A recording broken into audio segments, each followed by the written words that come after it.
TET পরীক্ষা নেওয়ার দাবি বিএড এবং ডিএলএড উত্তীর্ণদের। বিগত দিনে যে টেট পরীক্ষা হয়েছে সেই পরীক্ষাতে উত্তীর্ণদেরকেই এখনও চাকরি দেওয়া হয়নি। তার উপর এখন নতুন করে টেট পরীক্ষা নেওয়ার জন্য শিক্ষা ভবনে টিআরবিটির কাছে দাবি জানালেন বিএড এবং ডিএলএড উত্তীর্ণ বেকার যুবক যুবতীরা। 2023 সালে রাজ্যে টেট পরীক্ষা হয়নি, 2024 সালেও এখনও পর্যন্ত পরীক্ষা নিচ্ছে না টিআরবিটি।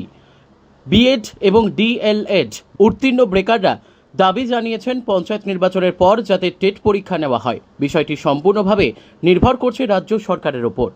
আমরা আশাবাদী যেন সরকার আগস্ট মাসের 16 তারিখের পরে অর্থাৎ পঞ্চায়েত ইলেকশনের পরে যেন আমরা যারা বেকার আছি, যারা বিএড ডিএলএড ত্রিপুরা রাজ্য বলুন বা বহিরাজ্য থেকে যারা আমরা এতগুলো টাকা দিয়ে আমরা পড়ে এসেছি, যেন টেট পরীক্ষাটা যেন আমরা বসতে পারি। সেই অর্থে রাজ্য সরকার আছে আমাদের ছাত্রছাত্রীদের তরফ থেকে একটা বিনম্রভাবে অনুরোধ যেন পঞ্চায়েত ইলেকশনের পরে আপনারা যেন একটা এক্সাম নেওয়ার জন্য একটা ব্যবস্থা আপনারা গ্রহণ করুন। আমরা আশাবাদী, আমরা রাজ্যের মুখ্যমন্ত্রীর কাছে আশাবাদী, আমরা আশাবাদী যেন আমাদের যারা ছাত্রছাত্রী, যে ছাত্রছাত্রীর যে কথা, সেই কথাকে উনি বিবেচনা করে এবং সেটার একটা সঠিক একটা ব্যবস্থা গ্রহণ করবে। আমরা আশাবাদী যে ছাত্রদের উনি এভাবে ভেসে যেতে দেবেন না।